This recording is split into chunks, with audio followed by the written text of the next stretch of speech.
मैंने साफ सफाई कर दी है। क्या मैं अंदर कक्षा में आ सकता हूँ?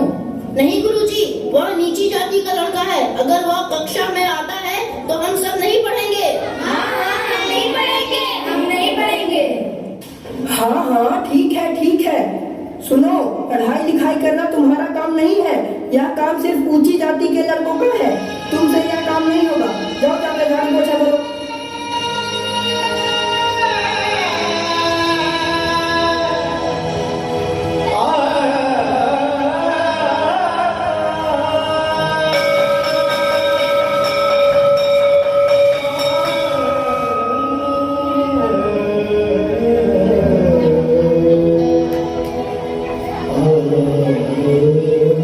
सुनो, मुझे भी प्यास लगी है। थोड़ा पानी पिला दो, भगवान की मेहरबानी होगी।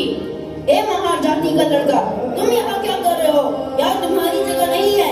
चलो निकलो यहाँ से। हाँ, निकलो, निकलो। सारा दिन खराब कर दिया।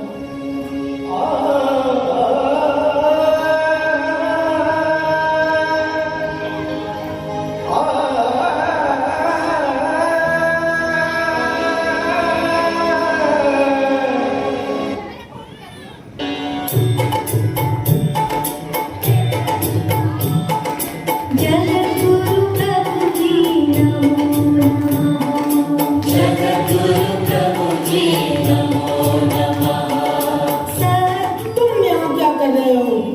पंडित जी, मुझे भी भगवान का दर्शन करना है। मुझे भी आशीर्वाद लेनी है। तुम यहाँ नहीं आ सकते। तुम अछूत हो। तुम्हारे अंदर आने से मंदिर अपवित्र हो जाएगा।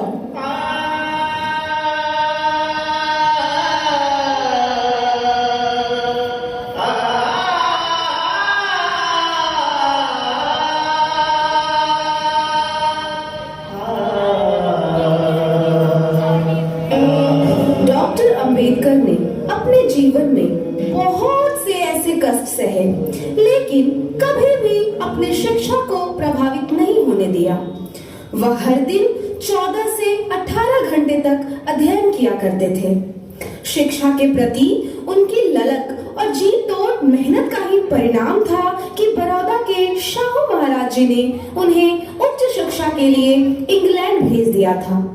लंदन प्रवास के दौरान वे हर रोज लाइब्रेरी में जाया करते थे और घंटों पढ़ाई किया करते थे। Why are you eating food in the library instead of going to the cafeteria? I'm going to cancel your membership and you will have to pay fine for this act. Please forgive me, sir. Don't cancel my membership. I need to study for the betterment of people of my society. I don't have enough money to go to the cafeteria and have lunch. That's why I was sitting here, sir. Please forgive me. I need to continue my study. Oh my goodness, you are there for such a great cause. Listen, brother, from today onwards you will not eat here in the library. Instead, you will come to the cafeteria. I will share my lunch with you every day. Thank you, sir. Thank you so much. Why do you always study? You never go anywhere to have some fun, as many do here. If I will have fun, then who will take care of my people?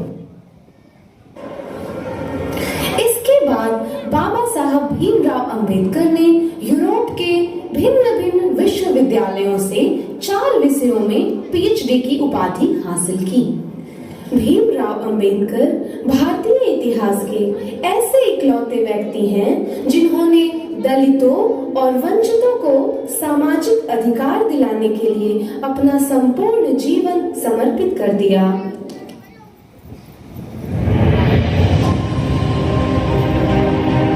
हम आदि से अंत तक भारतीय हैं। महात्मा आए और चले गए, परंतु अछूत अछूत ही बने हुए हैं। जाति एक धारणा है जो मन की अवस्था मात्र है। कुछ लोग सोचते हैं कि धर्म समाज के लिए आवश्यक नहीं है। मैं यह दृष्टि नहीं रखता। मैं धर्म की नींव को समाज के जीवन और प्रथाओं के लिए आवश्यक मानता हूँ।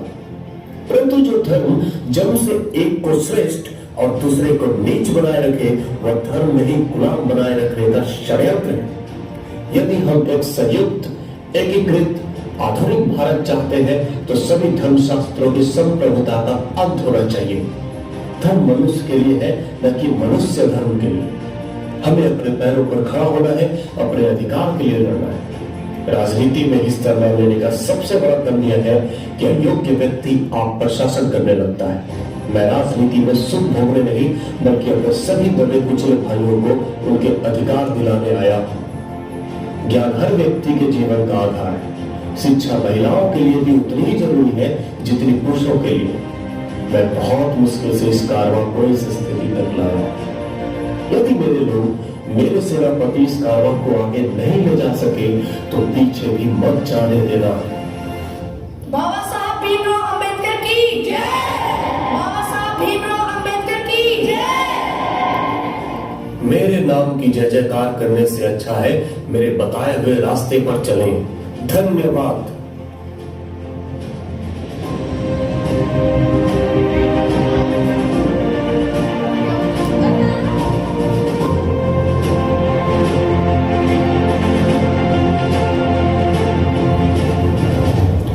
संविधान को भारतीय समाज के लिए एक मार्गदर्शक दस्तावेज के रूप में प्रस्तुत करने में डॉक्टर अंबेडकर की सबसे प्रभावी और निर्णायक भूमिका थी। 26 नवंबर 1949 को संविधान सभा ने संविधान के उस प्रारूप को स्वीकार किया जिसे भीमराव अंबेडकर की अध्यक्षता में ड्राफ्टिंग कमेटी ने तैयार किया था।